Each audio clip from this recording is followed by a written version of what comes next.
گناہ ہے بہت سستا ہے خون وہاں کا، ایک بستی جسے کشمیر کہتے ہیں۔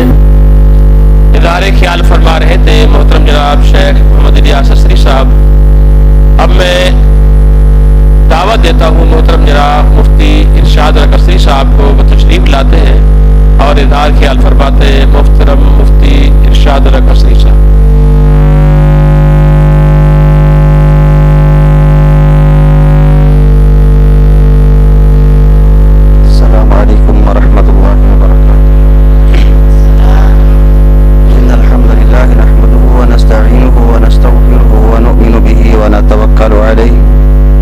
ونعوذ بالله من شرور أنفسنا ومن سيئات أعمالنا، من يهده الله فلا مضل له ومن يضلل فلا هادي له، وأشهد أن لا إله إلا الله وحده لا شريك له، وأشهد أن محمدا عبده ورسوله. أما بعد، فأعوذ بالله السميع العليم من الشيطان الرجيم. يا أيها الذين آمنوا إن تنصروا الله ينصركم ويثبت أقدامكم. کچھ نہ کہنے سے چھن جاتا ہے اعزاز سخن، کچھ نہ کہنے سے چھن جاتا ہے اعزاز سخن، ظلم کے سہنے سے بھی ظالم کی مدد ہوتی ہے. عزیز طلباء کرام اور علماء کرام، اساتذہ کرام، میں بات کس جگہ سے اور کہاں سے شروع کر کے اختتام کروں بات کا، بس وہ مثال میرے لیے تو مشعل راہ ہے. آپ کو پتا ہے کہ مینڈک کو نہ مارنے کی وجہ کیا ہے؟ مینڈک کو نہ مارنے کی وجہ کیا ہے؟ غالباً دو اسباب ہیں. ایک تو یہ ہے کہ وہ اللہ اللہ کرتا ہے، اور دوسری وجہ کیا ہے جو اصل ہمارا موضوع سے تعلق رکھتا ہے،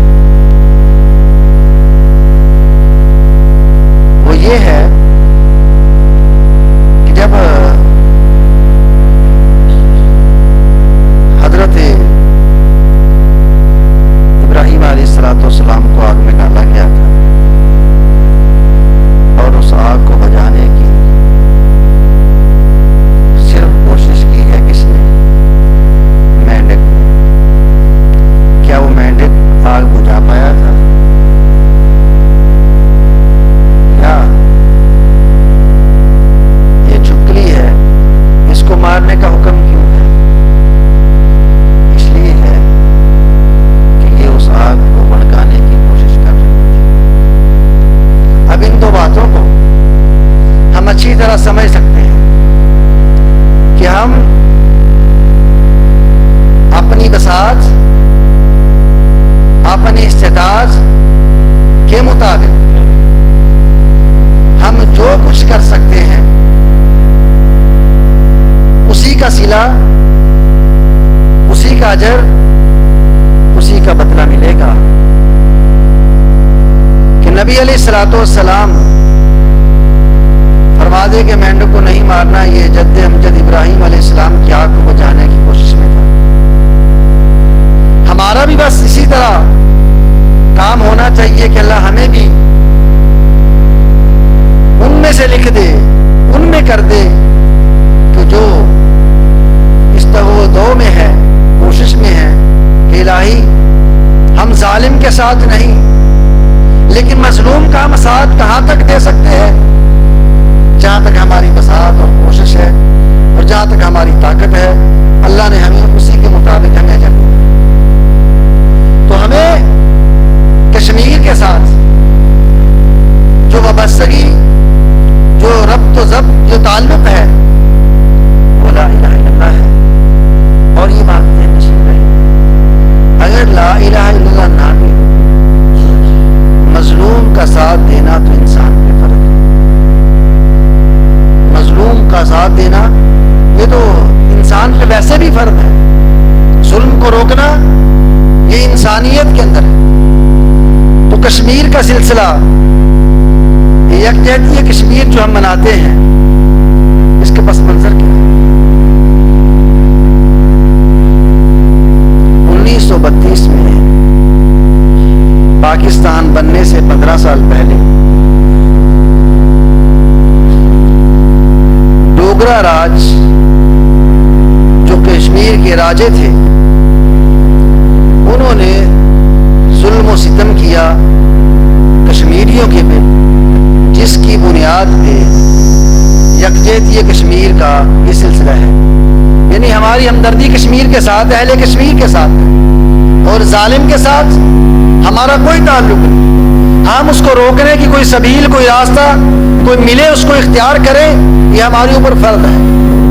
لیکن اب ظاہر بات ہے، ہم ایک ریاست کے اندر رہتے ہیں، اور جس ریاست کے تمام ادارے موجود ہیں، حکومت موجود ہے، نظام موجود ہے، ہم اس نظام کے اندر رہتے ہوئے، اس مملکت کے اندر رہتے ہوئے، ہم اپنی حکومت کو، اپنے جو بالا ادارے ہیں ان تک ہم اپنی بات آواز پہنچا سکتے ہیں۔ اس کے سوا ہمارے پاس دوسرا راستہ دعا کا ہے، تیسرا راستہ ہمارے لیے بند ہے۔ دو راستے ہمارے پاس موجود ہیں اور تیسرا راستہ ہمارے لیے مسدود ہے، بند کر دیا گیا۔ اور ظاہر بات ہے کہ جب وہ راستے بند ہوں تو پھر راستے اللہ ہی کھولتا ہے۔ اور میں عرض کر رہا تھا 1932 سے جو کشمیر کے ساتھ ظلم و ستم ہے ڈوگرا راج کا، وہ آج تک شکلیں بدلی ہیں، لوگ بدلے ہیں، لیکن ظلم نہیں بدلا، ظلم بدستور جاری ہے۔ ظاہر بات ہے اس یکجہتی کشمیر کو تقریباً 1990 میں دوبارہ پلاننگ کے ساتھ، منصوبہ بندی کے ساتھ جو اس کو منانا شروع کیا گیا، وہ یہ 1990 سے، لیکن ویسے چلتا رہا۔ 1932 سے ظلم شروع ہوا ہے اور 1990 میں باقاعدہ یکجہتی کشمیر ملکی سطح پہ، جس کی ہم چھٹی کی جاتی ہے 5 فروری کو، تو یہ باقاعدہ 1990 میں شروع کیا گیا۔ لیکن میرے بھائیوں، ساتھیوں، طلباء کرام، یہ ظلم بیان کر دینا بہت آسان ہے، اور جن کے گھروں کے اندر یہ ظلم و ستم ہوا ہے، جن کا خون بہا، ظاہر بات ہے ان کو احساس ہے۔ ہم صرف زبانی کلامی، دعوے وعدے، نعرے، ہم یہ سب کر گزرتے ہیں، لیکن میں نے سردست یہ بات عرض کی ہے، ہمیں وہ مینڈک بننا ہے۔